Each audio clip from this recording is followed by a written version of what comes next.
Hello दोस्तों, मैं हूं अंशिका और आप हैं हमारे YouTube channel target exam Molly पर, जहां हम आपके लिए फ्री टारगेट बैच लेके आए हैं। और इस फ्री टारगेट बैच का उद्देश्य है आपको 90% प्लस मार्क्स दिलाने का। ठीक है, 90% प्लस मार्क्स दिलाने का। और इस टारगेट बैच का उद्देश्य है आपको 90% प्लस मार्क्स दिलाने का। ठीक है, और इसके लिए आपको जो हमारे इस YouTube चैनल को सब्सक्राइब कर लीजिए, अपने बेल आइकन को प्रेस कर लीजिए ताकि आपको हमारा नोटिफिकेशन टाइम टू टाइम मिल सके। यहाँ पर हमारी ऑल सब्जेक्ट की PDF आपको मिल जाएगी। यहाँ हमारा टेलीग्राम चैनल है, आप इस पर हमारी सारी PDF जो हैं देख सकते हैं। और यहाँ पर ये हमारा व्हाट्सअप नंबर है। अगर आपको DLED से संबंधित कोई भी प्रॉब्लम आ रही है, कुछ भी दिक्कत परेशानी है, तो आप इस नंबर पर कॉल करके जो है हमसे पूछ सकते हैं और अपनी प्रॉब्लम का क्या है सोल्यूशन कर सकते हैं। यहाँ पर ये हमारा क्या है टाइम टेबल है। चलिए देखते हैं हमारा टाइम टेबल क्या है। ये यहाँ पर हमारी पहली क्लास होती है सुबह 10 बजे होती है। ये होती है साइंस की क्लास होती है आपकी। और आपका सभी क्लासेस में सिलेबस कंप्लीट हो चुका है। अब आपके लिए राजन सीरीज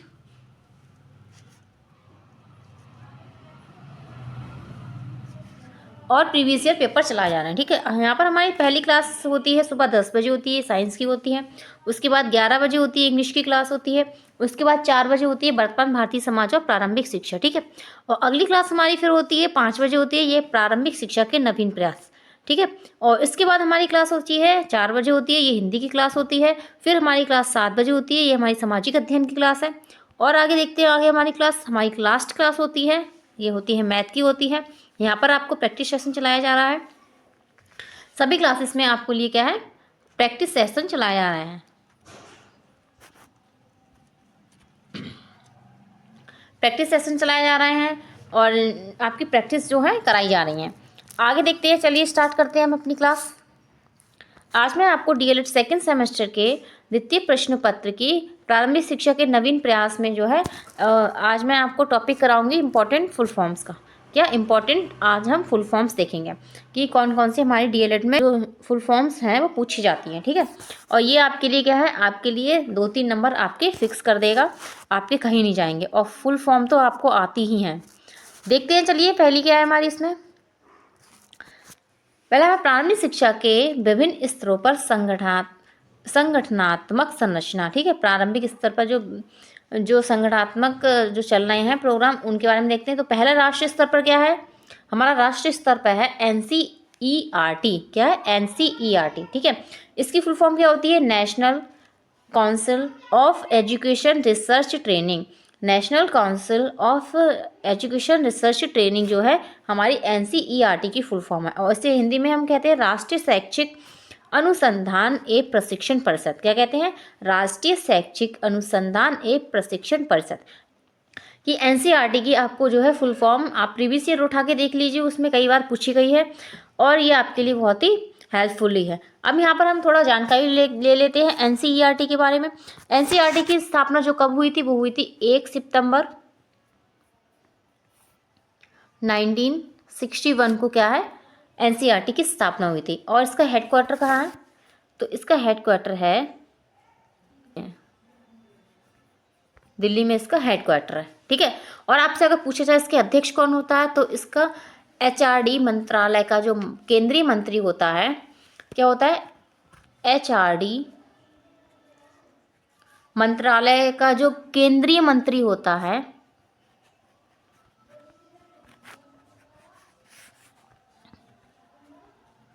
वो इसका क्या होता है, अध्यक्ष होता है।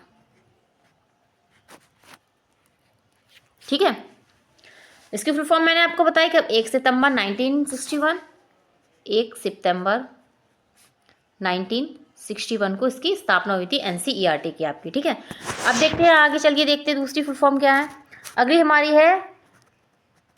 अगली हमारी राज्य स्तरीय है। राज्य स्तर पर हमारी कौन कौन से जो प्रोग्राम चलाए जा रहे हैं, तो इसमें है SCERT। क्या है, SCERT, वो आपको था NCERT था, और ये हमारा है SCERT है। तो इसकी फुल फॉर्म है राज्य शैक्षिक अनुसंधान एवं प्रशिक्षण परिषद।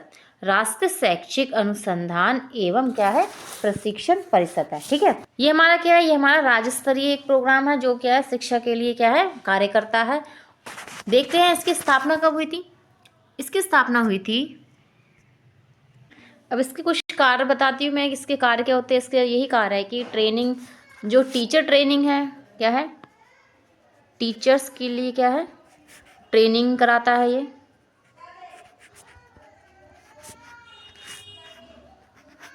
टीचर्स के लिए ट्रेनिंग कराता है। और हमारा जो डाइट होता है, डाइट हो गया, ये आपके जो सेकेंडरी, जो सीनियर सेकेंडरी स्कूल्स हो गए, ठीक है, उसको क्या करता है, मॉनिटरिंग करता है।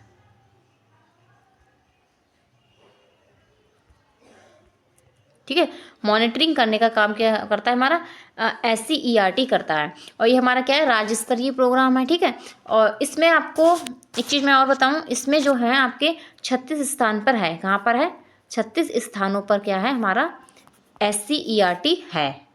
ठीक, ये आपके लिए इम्पोर्टेंट है। अब देखते हैं अगली हमारी फुल फॉर्म क्या है। अगली हमारी फुल फॉर्म है SIEMT। SIEMT तो state institute of education management. ठीक है, और state institute of education management, education के लिए क्या है, मैनेजमेंट करने का क्या है, ये हमारा क्या है, राज्य स्तरीय एक प्रोग्राम है। और ये आपका SSA का क्या है, एक प्रोग्राम है। SSA को हम क्या कहते हैं, सर्व शिक्षा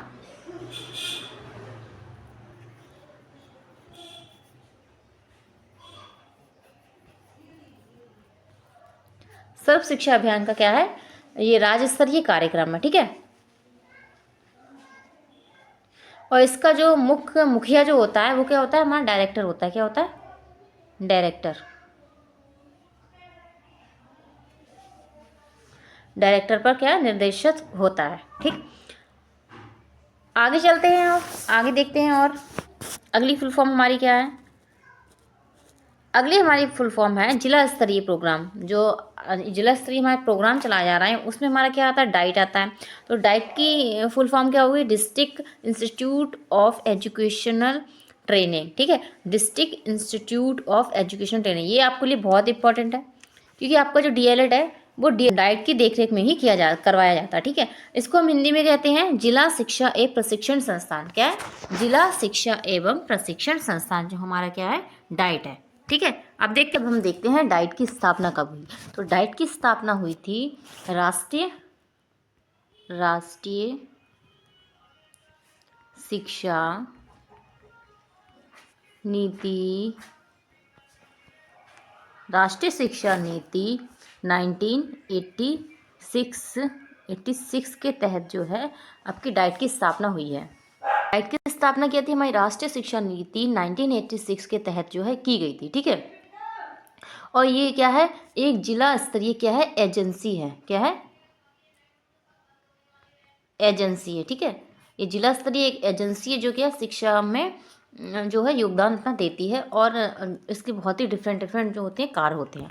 अब हम नेक्स्ट चलते हैं। अगला हमारा क्या है, अगला हमारा है BRC। क्या है, BRC, block science research centre. ठीक है, इसे हम हिंदी में कहते हैं प्रखंड संसाधन केंद्र। क्या कहते हैं, प्रखंड संसाधन केंद्र भी इसे कहते हैं।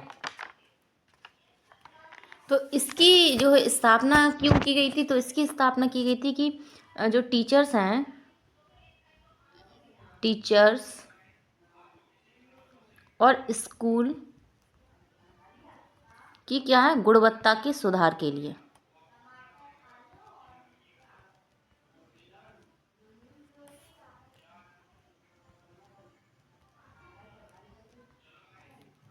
सुधारने के लिए क्या है, जो ब्लॉक स्तरीय हैं इसकी BRC की स्थापना की गई थी। ठीक है, और आपसे अगर पूछा जाए इसके अंडर कितने गांव आते हैं, तो इसके अंडर जो है 100 गांवों का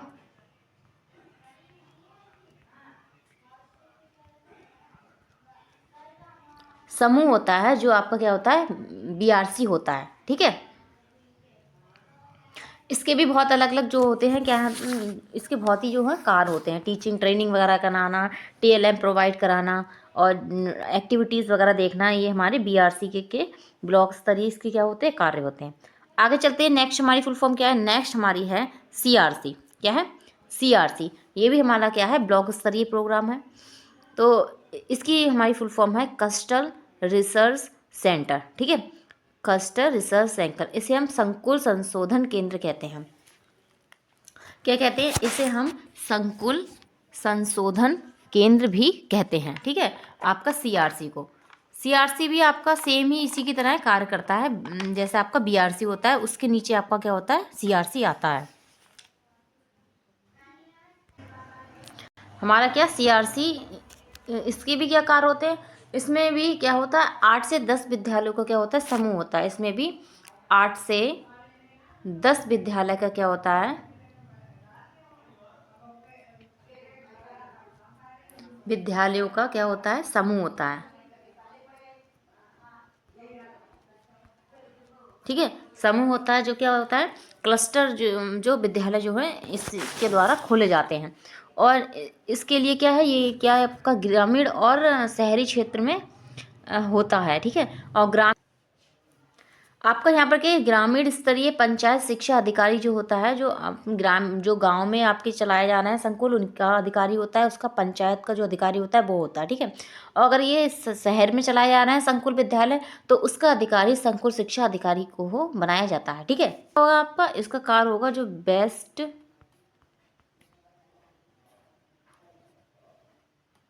टीचर्स का क्या आदान प्रदान करती है, टीचर्स का और टीएलएम का, टीएलएम, ठीक है, टीएलएम का क्या आदान प्रदान करना क्या होता है? सीआरसी का कार्य होता है, ठीक है। अब हम आगे चलते हैं, नेक्स्ट अपनी फुल फॉर्म देखते हैं। ये आपकी जो हमने पढ़ी थी वो आपकी जिला स्तरीय, राज्य स्तरीय और ब्लॉक स्तरीय, ठीक है। अब हम अपनी और भी कुछ देख लेते हैं जो इम्पोर्टेंट्स आपकी जो पूछी जाती हैं फुल फॉर्म्स, कुछ और भी होती हैं जो आपसे क्या है फुल फॉर्म्स पूछी जाती है। इसमें हमारा क्या है? डीपीईपी, ठीक है। क्या है? डीपीईपी। डीपीईपी के बारे में जो है मैंने आपको अपनी क्लास में डिटेल में बताया है। आप वहाँ पर जाकर डीपीईपी के बारे में जो इसका उद्देश्य है सब कुछ आप क्या है इसकी इन्फॉर्मेशन ले सकते हैं। आप मेरे प्लेलिस्ट में जाके इसकी एक क्लास मैंने अलग से बनाई है, वो आप देख सकते हैं, ठीक है। अब यहाँ पर जो हम क्या केवल फुल फॉर्म देख रहे हैं, तो हम केवल फुल फॉर्म ही इनकी देखेंगे। तो यहाँ पर इसकी फुल फॉर्म क्या होगी? डीपीपी की डिस्ट्रिक्ट प्राइमरी एजुकेशन प्रोग्राम। क्या है? District primary education programme. इसे हम हिंदी में कहते हैं जिला प्राथमिक शिक्षा कार्यक्रम। क्या कहते हैं? जिला प्राथमिक शिक्षा कार्यक्रम या परियोजना कहते हैं, ठीक है। और देखिए इसकी शुरुआत कब हुई थी? इसकी शुरुआत हुई थी 1995 में थी, इसकी शुरुआत हुई थी, ठीक है। अगर आपको इसमें अगर एक क्वेश्चन आपसे ये भी पूछ लिया जाता है कि डीपीपी की शुरुआत कब हुई थी, सन में कब हुई थी, तो यहाँ से आपका 1 नंबर कहीं नहीं जाएगा। 1 नंबर आपका एक और आपको नंबर इसमें क्वेश्चन एक और बनता है जो आपको नंबर मिल जाएगा उसका, ठीक है। और देखते हैं, और ये क्या है? आपका सेंट्रल लेवल प्रोग्राम है। क्या है आपका? सेंट्रल लेवल, ये क्या होता है? प्रोग्राम होता है, ठीक है। इसमें क्या सेंट्रल गवर्नमेंट जो है वो ध्यान रखती है, ठीक है। और बैंक की आज से पूछा जाएगी क्वेश्चन में डीपीईपी किसके सहयोग से चल रहा है, तो किसके सहयोग से चल रहा है? ये हमारा चल रहा है, ये हमारा चल रहा है वर्ल्ड बैंक की क्या सहयोग से,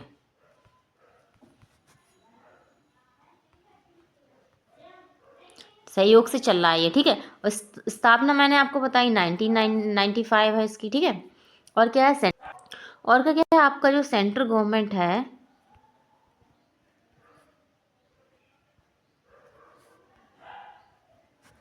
ठीक है, सेंट्रल गवर्नमेंट है वो आपको इसमें क्या है, जो आपकी सेंट्रल गवर्नमेंट है वो इसमें ध्यान देती है, ठीक है, ये प्रोग्राम चलाने में। और ये आपके 6 से 14 वर्ष तक के बच्चों के लिए शिक्षा जो है उपलब्ध कराना इसका क्या होता है? पंजीकरण कराना, उपलब्ध कराना, जो भी है इसका कार्य होता है 6 से 14 तक के बच्चों को, ठीक है। उम्मीद है जो मैंने आपको डीपीईपी के बारे में बताया ये आपको पेपर में पूछा, जो मैंने आपको डीपीईपी के बारे में बताया वो आपको समझ में आ जाए, ठीक है। अब हम नेक्स्ट अपनी फुल फॉर्म की तरफ चलते हैं। नेक्स्ट फुल फॉर्म क्या है? ऐसे ही हम जो है फुल फॉर्म के साथ साथ जो है उसकी कुछ और भी इन्फॉर्मेशन लेते चलेंगे, जिससे क्या होगा हमारे पेपर में जो अगर 1 नंबर में क्वेश्चन आ रहा है डीपीईपी के फुल फॉर्म के साथ साथ अगर उसकी जो आपको पूछी जा रही है कि शुरुआत कब हुई थी या किस टाइप से सहयोग कौन करता है, क्या उद्देश्य है, क्या किस टाइप से, तो आप उसको वहाँ पर राइट कर से आ सकते हैं। आपका 1 नंबर जो है नहीं जाएगा, 1-2 नंबर जो भी है नहीं जाएगा, ठीक है। नेक्स्ट चलते हैं अपनी फुल फॉर्म की तरफ। अगली हमारी फुल फॉर्म है SOPT। क्या है? SOPT। तो SOPT को हम क्या कहते हैं? Special orientation for primary teacher, ठीक है। Special orientation for primary teachers, इसे हम हिंदी में क्या कहते हैं? प्राथमिक शिक्षकों का विशेष अनुस्थापन कार्यक्रम, ठीक है। प्राथमिक शिक्षकों का विशेष अनुस्थापन कार्यक्रम, ठीक है। ये आपका SOPT होता है। और SOPT आपको जो लाया गया था, ये हमारा लाया गया था NCERT के द्वारा लाया गया था। NCERT के द्वारा लाया गया था। कब लाया गया था? 1993 से 94 के तहत जो है लाया गया था, ठीक है, ये प्रोग्राम। और ये क्या था? जो शिक्षकों को क्या है ट्रेनिंग देना है, इसके तहत जो इसका लक्ष्य रखा गया था। इससे क्या था? जो टीचर्स में क्या था? नवाचार लाना था, उनको नई नई टेक्निक सिखानी थी पढ़ाने के, और नए नए तरीके जो हैं उन्हें अपनाने को उनकी ट्रेनिंग देनी थी, ठीक है। अगला हमारा है PMOST। अगला हमारा क्या है? PMOST। तो PMOST की फुल फॉर्म है programme of mass orientation for school teachers, ठीक है। Programme of mass orientation for school teachers, ठीक है। ये भी आपका क्या है? जो टीचर्स के लिए एक प्रोग्राम चलाया जा रहा है वो है। इसको हिंदी में हम कहेंगे कि सेवारत अध्यापकों का विस्तृत अभिविन्यास कार्यक्रम। सेवारत अध्यापकों का विस्तृत अभिविन्यास कार्यक्रम, ये हमारा क्या होता है? PMOST होता है, ठीक है। ये भी आपका जो टीचर्स ट्रेनिंग को लेकर जो प्रोग्राम होता है। और ये जो PMOST कार्यक्रम था, ये भी आपका क्या था? NCERT के द्वारा ही एक लाया गया प्रोग्राम था। और इसको क्या है 1986 में लाया गया था। और कहाँ पर? नई दिल्ली में। कहाँ पर?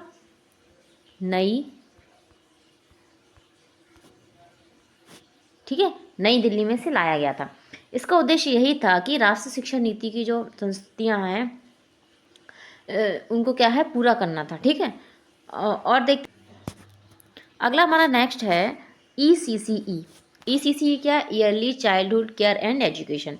Yearly childhood care and education, ठीक है। प्रारंभिक बाल देख रेख एवं शिक्षा, जो आपकी फर्स्ट से 1 से 5 तक की शिक्षा जो होती है, इससे पहले मतलब कि पूर्व की जो शिक्षा होती है, उसके लिए जो है बच्चों के लिए ECCE प्रोग्राम लाया गया। इसके तहत आपके बालवाड़ी है, आंगनवाड़ी है, ये सब आते हैं प्रोग्राम, ठीक है। और आपका ECCE इसीलिए लाया गया था कि जो 1 से 5 तक के बच्चे होते हैं, उनका क्या है? जो लेवल बहुत लो होता है, जब वो अपने घर से आते हैं तो बहुत ही डरते हैं, और क्या है? वातावरण में जो है अच्छे से एडजस्टमेंट नहीं कर पाते हैं। तो इसीलिए उनको जो स्कूल तक लाने के लिए और उन्हें ऐसा फील कराने के लिए कि वो एक अच्छे वातावरण में जा रहे हैं और वो डरते नहीं हैं, इसलिए उन्हें पहले से ही जो है स्कूल आने के लिए क्या है? तैयार कर दिया जाता है। और उनको क्या है? और उन्हें इतना सिखा दिया जाता है कि फर्स्ट क्लास में आते आते वो क्या है? निपुण हो जाते हैं, ठीक है। और जो उन्हें शिक्षा प्राप्त करने में कोई कठिनाई नहीं होती। इससे क्या होता है? इससे क्या है? ड्रॉप आउट की समस्या जो होती है, इससे क्या है? ड्रॉप आउट की समस्या भी क्या है? कम हुई है, ठीक है। CCE जो लाया गया था, ये लाया गया था 2 अक्टूबर 1975 में जो है लाया गया था ECC प्रोग्राम। इससे हम क्या और किस नाम से जानते हैं? इसे शिशु शिक्षा के नाम से भी जानते हैं, शिशु शिक्षा, ठीक है। शिशु शिक्षा के नाम से भी जानते हैं। और इसका जो पहले इसका एज का क्राइटेरिया रखा गया था वो 3 से 6 वर्ष था, ठीक है। और उसके बाद आप इसका क्या 3 से 5 वर्ष था, सॉरी। पहले इसका क्राइटेरिया था 3 से 5 वर्ष, फिर इसका क्राइटेरिया रख दिया था 0 से 5, ठीक है। आपका आंगनवाड़ी है, बालवाड़ी है, जो नर्सरी क्लासेस हैं, वो इसके ECCE के अंतर्गत आते हैं। आगे देखते हैं, अगली हमारी है फुल फॉर्म, वो हमारी है NCTE। क्या है? NCTE। तो ये हमारा क्या है? राष्ट्रीय अध्यापक शिक्षा परिषद, ठीक है। राष्ट्रीय अध्यापक शिक्षा परिषद को ही हम क्या कहते हैं? NCTE कहते हैं, ठीक है। ये भी आपका क्या है? और इसकी स्थापना कब की गई थी? इसकी स्थापना की गई थी 17 अगस्त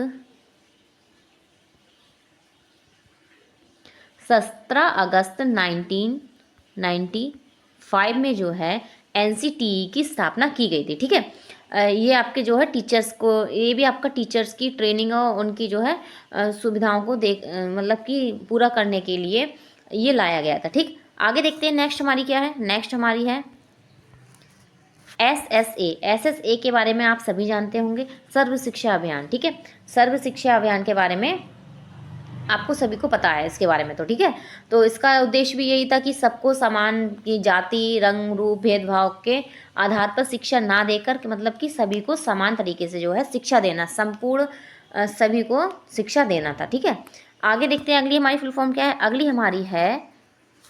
हमारी है NCFTE। क्या है? NCFTE है, national curriculum framework for teacher education. ठीक है, national curriculum framework for teacher education, इसे हम हिंदी में कहते हैं शिक्षक के लिए राष्ट्रीय पाठाचार की रूपरेखा। ठीक है, शिक्षा के लिए राष्ट्रीय पाठाचार की रूपरेखा। ठीक, ये आपका एक, ये भी आपकी जो है फुल फॉर्म पूछ ली जाती है, तो यहाँ से आपको क्या है 1-2 नंबर जो आपके पक्के हो जाएंगे अगर ये आप क्लास देखेंगे।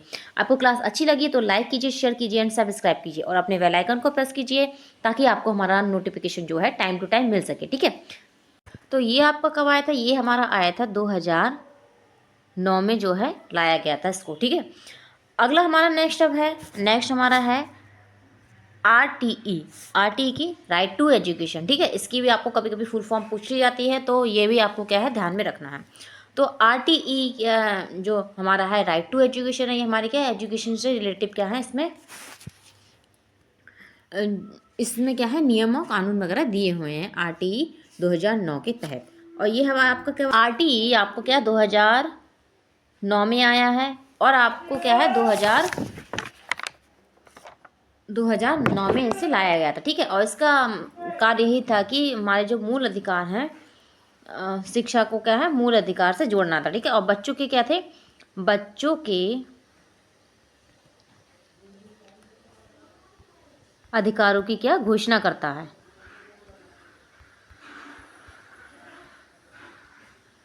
अधिकारी को ये घोषणा करता है हमारा जो राइट टू एजुकेशन है।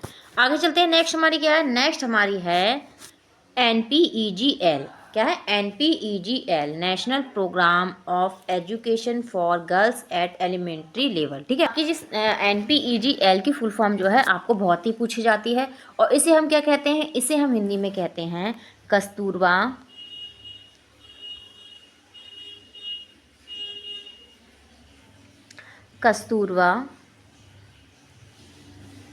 गांधी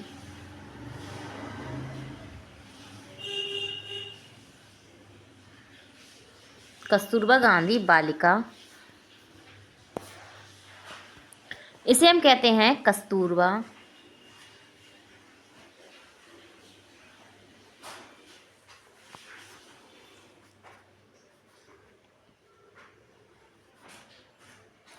गांधी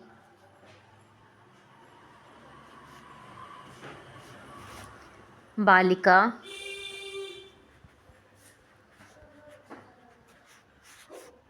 विद्यालय। ठीक है, इसे हम इस नाम से भी जानते हैं। ठीक है, कस्तूरबा गांधी बालिका, ये आपका क्या है, ये बालिकाओं की शिक्षा के लिए क्या है लाया गया एक जो आपका प्रोग्राम है। ठीक है, इससे क्या होता है, इससे जो है हमारी जो बालिकाओं के लिए जो प्रॉब्लम्स आ रही थी शिक्षा से रिलेटिव, उनको क्या है कम करना था और उनको क्या है ज़्यादा से ज़्यादा शिक्षा की तरफ क्या है अग्रसर करना था। ठीक है, इसका उद्देश्य था।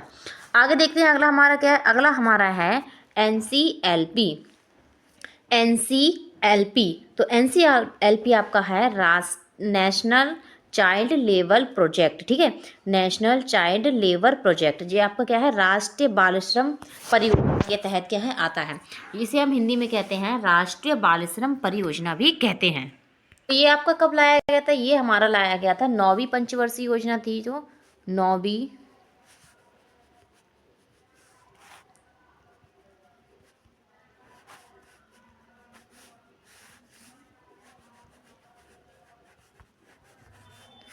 पंचवर्षीय योजना के तहत क्या है इसको लाया गया था। और ये कब लाया गया था, ये हमारा क्या, और ये जो लाया गया था ये लाया गया था इसलिए कि जो बच्चे लेबर बन के जो कार्य कर रहे हैं कारखानों में, और जो है अपनी उनकी जो मूल शिक्षा है, जो उनका अधिकार है, उससे उन्हें वंचित रखा जा रहा है। उन सब से निकाल के जो है उन्हें शिक्षा से जोड़ना, इसका क्या था, नेशनल चाइल्ड लेबर प्रोजेक्ट का क्या था, उद्देश्य था। ठीक है, और इसीलिए ये हमारा लाया गया था, और ये हमारी 9वीं पंचवर्षीय योजना के तहत लाया गया था। तो कब आई थी हमारी 9वीं पंचवर्षीय योजना? ये आई थी 1997 से 2002 में आई थी। ठीक है, ये हमारी 9वीं पंचवर्षीय योजना के तहत लाया गया था। ठीक है, अगला हमारा जो फुल फॉर्म है वो हमारी है NCPCR। ठीक है, NCPCR ये हमारा क्या है, राष्ट्रीय बाल अधिकार संरक्षण। ठीक है, NCPCR जो है ये हमारा आया था 2007 में आया था। और जो 18 संरक्षण जो हमारे क्या है, 18 साल से कम उम्र के बच्चे हैं, 18 से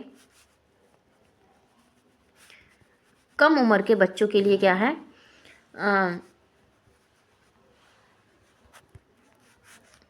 कम उम्र के बच्चों के लिए क्या है, प्रोटेक्शन का काम करता है। क्या करता है?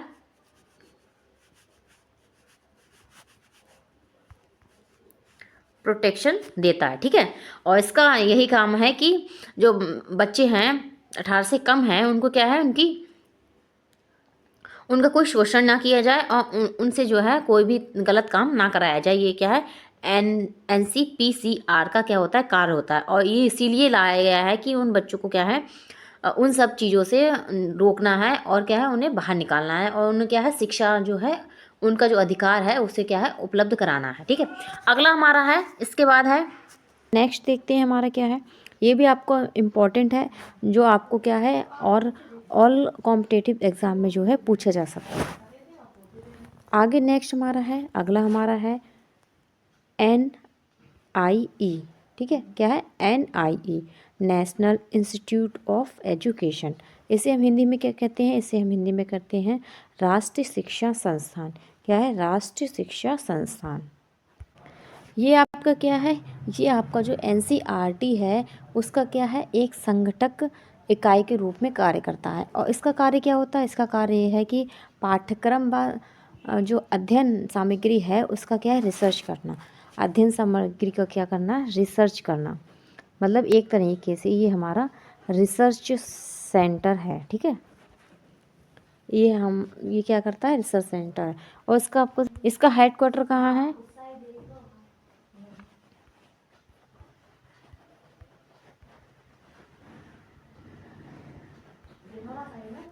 नई दिल्ली में इसका हेडक्वार्टर है। ठीक है, और इसका कार्य क्या है कि रिसर्च करना। क्या करना,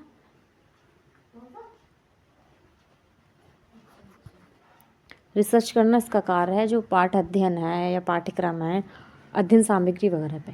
ठीक है, और क्या है, शिक्षक प्रशिक्षण शोध के क्या, ट्रेनिंग देना, और क्या, ट्रेनिंग देना।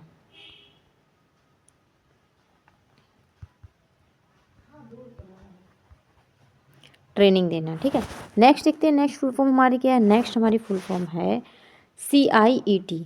CIET, इसे